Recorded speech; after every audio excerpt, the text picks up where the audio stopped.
हर हर महादेव दोस्तों। तो आज हम बात करेंगे 12 ज्योतिर्लिंग में से दूसरे ज्योतिर्लिंग यानी मल्लिका अर्जुन ज्योतिर्लिंग के बारे में। तो यह है श्री शैलम मल्लिका अर्जुन आंध्र प्रदेश में कृष्णा नदी के तट पर स्थित है। इसे दक्षिण का कैलाश पर्वत भी कहा जाता है। तो आइए इसके पीछे की कथा प्रारंभ करते हैं। तो एक बार गणेश जी एंड कार्तिकेय में लड़ाई हो रही थी कि बड़ा कौन है, किसका विवाह पहले होगा, किसका विवाह पहले होगा। दोनों लड़ रहे थे, आपस में बात कर रहे थे।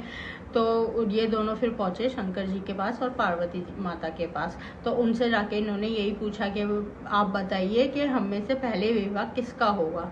तो शंकर जी ने कहा ठीक है, हम इसको इस तरीके से करते हैं कि आप दोनों में से जो पृथ्वी की परिक्रमा सबसे पहले कर आएगा उसका विवाह हम पहले करा देंगे। तो कार्तिकेय जी खुश हो गए क्योंकि उनके पास तो मोर था, वो फटाफट से उड़ के चले जाएंगे और जल्दी से परिक्रमा करके वापस आ जाएंगे। वहीं गणेश जी थोड़ा चिंतित हो गए कि मेरे पास तो मूषक है और मैं मूषक पे इतनी जल्दी परिक्रमा नहीं कर पाऊंगा। तो इतने में कार्तिकेय जी उठ के चले गए परिक्रमा करने के लिए। वहीं गणेश जी ने अपने माता पिता को वट वृक्ष के नीचे एक स्थान पर बिठाया और उनकी परिक्रमा करनी स्टार्ट कर दी। तो उन्होंने एक नहीं बल्कि 7 परिक्रमा करी और अपनी परिक्रमा समाप्त कर अपने माता पिता के चरण स्पर्श करे और अपनी परिक्रमा को विराम दिया।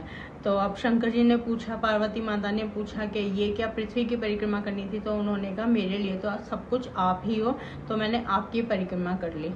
तो इससे वो दोनों खुश हो गए और उन्होंने कहा ठीक है। तो उनका विवाह कराने के लिए उन्होंने हाँ भर दी। उनका विवाह कराया गया, रिद्धि सिद्धि नामक 2 कन्याओं से उनका विवाह हुआ। जब कार्तिकेय जी परिक्रमा कर वापस आए तो उन्होंने देखा कि गणेश का तो विवाह भी हो गया है।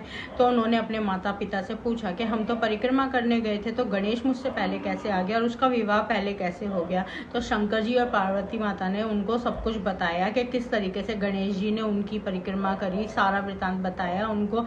तो ये सब सुनकर कार्तिकेय जी बहुत गुस्सा हो गए, नाराज हो गए और अपने माता पिता से कहा अब मैं आजीवन विवाह नहीं करूँगा, मैं कंवारा ही रहूँगा।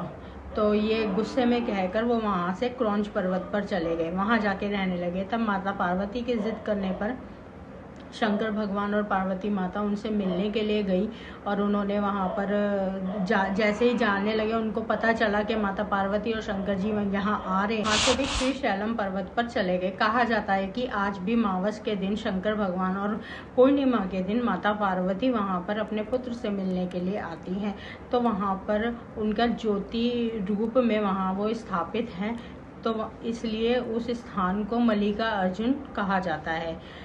तो अगर आपको ये वीडियो अच्छी लगी हो, कहानी अच्छी लगी हो, आपको मेरी वीडियोस अच्छी लग रही हो, तो please comment, subscribe and like करना, शेयर करना ना भूलें।